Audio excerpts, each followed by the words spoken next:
تھوڑے سے روزے کے مسائل اور میں جلدی جلدی آپ کو عرض کر دوں۔ ایک تو مسئلہ یہ ہے کہ کن صورتوں میں روزہ چھوڑا جا سکتا ہے۔ اس میں سب سے پہلے چیز ہے مرض، کہ اگر کوئی بیماری ہے تو اس کی بنا پہ ہم روزہ چھوڑ سکتے ہیں، لیکن ہر بیماری نہیں، بلکہ وہ بیماری جو واقعی روزے میں شدید تکلیف کا باعث بنے، یا اگر ہم اسی بیماری میں روزہ رکھ لیں گے تو ہمارا مرض اور بڑھ جائے گا یا بہت دیر میں ٹھیک ہوگا، تو وہ مرض روزہ چھوڑنے کے لیے عذر بن سکتا ہے۔ اور یہ کیسے پتہ چلے گا؟ اس کے لیے علماء نے فرمایا کہ 3 ذرائع ہیں، ان میں سے ایک ذریعہ یا ایک دلیل ضرور ہونی چاہیے۔ مثلا کوئی ماہر ڈاکٹر یہ کہے کہ اگر آپ نے روزہ رکھا تو آپ کا یہ حال خراب ہو جائے گا یا یہ نقصان ہو جائے گا، یا پھر آپ نے سابقہ زندگی کا کوئی تجربہ ذہن میں رکھا ہوا ہے، تجربہ کہ پچھلے رمضان اسی بیماری میں روزہ رکھا تھا تو بہت ہی حالت خراب ہو گئی تھی، تو یہ روزہ نہیں رکھ سکتا ہوں میں، یعنی بھوک برداشت ہی نہیں ہوتی اور اس کی وجہ سے مرض بڑھتا ہے، تو وہ سابقہ تجربے بھی چل سکتا ہے۔ اور ایک ہوتا ہے موجودہ مشاہدہ، کہ آپ نے روزہ رکھا اور طبیعت بہت زیادہ خراب ہو گئی تو آپ روزہ توڑ سکتے ہیں، اور جب یہ آپ نے دیکھا کہ طبیعت بہت زیادہ خراب ہو گئی ہے، ہاتھوں میں آ گئے تھے، آپ ہاسپٹل لے جانا پڑا، تو پھر اگلے روزہ آپ چھوڑ سکتے ہیں کہ یار ایسا نہ ہو دوبارہ طبیعت خراب ہو جائے۔ یہ موجودہ مشاہدہ، یہ 3 ہونی چاہیے چیزیں، اگر یہ تینوں نہ ہوں تو پھر یہ آپ روزہ نہیں چھوڑ سکتے۔ ویسے یا شاید میں نہ رکھ سکوں، ہماری والدہ 70 سے ابو تھیں، ان کا انتقال ہو گیا آپ جانتے ہیں، تو اور شوگر بھی تھی ان کو، ہائی بلڈ پریشر، پورے روزے رکھا کرتی تھی الحمدللہ، پورے روزے، اور نکل جاتے تھے روزے، پتہ ہی نہیں چلتا تھا۔ تو اس لیے بہرحال اور اب بعض اوقات ڈاکٹر ایسے ہوتے ہیں چھوٹی چھوٹی بات کے اوپر کہتے ہیں آپ روزہ چھوڑ دیں، پھر آپ روزہ نہیں چھوڑ سکتے، یہ بھی اچھی طرح یاد رکھیں۔ ذرا ماہر ڈاکٹر ہو، تھوڑا بہت خوف خدا رکھنے والا بھی ہو، پھر آپ روزہ بالکل چھوڑ سکیں گے۔ دوسرا سفر ہوتا ہے۔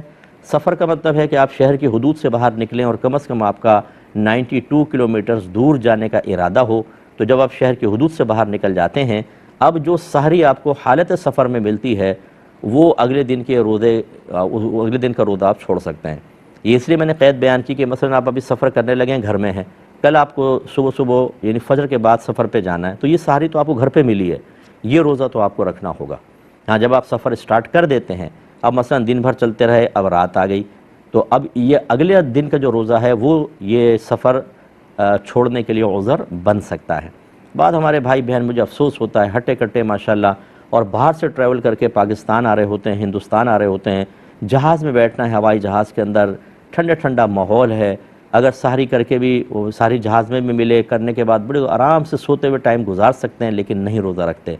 رکھ لیں اچھی بات ہے، لیکن باہر اگر حالت سفر میں کتنا ہی آرام دہ سفر کیوں نہ ہو، اگر آپ روزہ چھوڑنا چاہیں تو بہرحال آپ چھوڑ سکتے ہیں، لیکن رکھنا بہتر ہوتا ہے، ایک بہت بڑی سعادت سے محرومی رہے گی۔ تیسرا ہوتا ہے بڑھاپا۔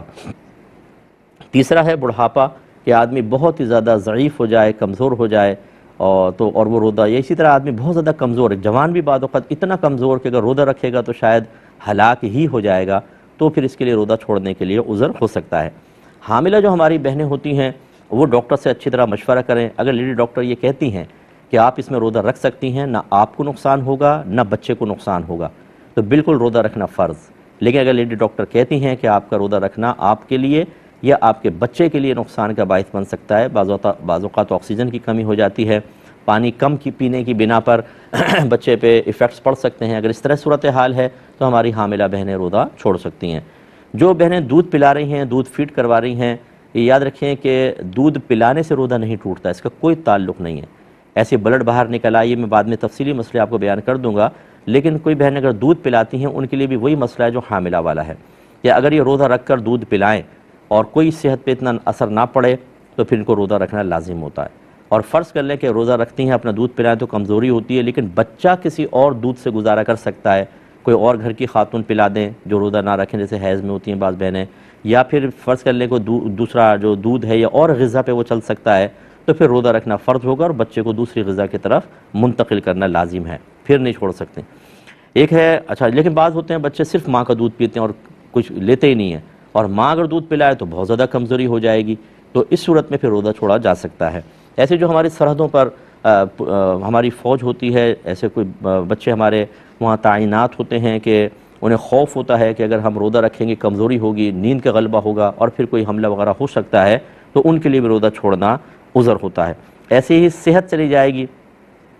یعنی بالکل کمزور، جیسے بھی میں نے بتایا کہ وہ آدمی مر ہی جائے گا، یا عقل زائل ہو جائے گی، پاگل و مجنون ہو جائے گا، بعض اوقات بھوک سے ایسے اثرات بھی ہو جاتے ہیں، ان کے لیے روزہ چھوڑنا بھی عذر ہے۔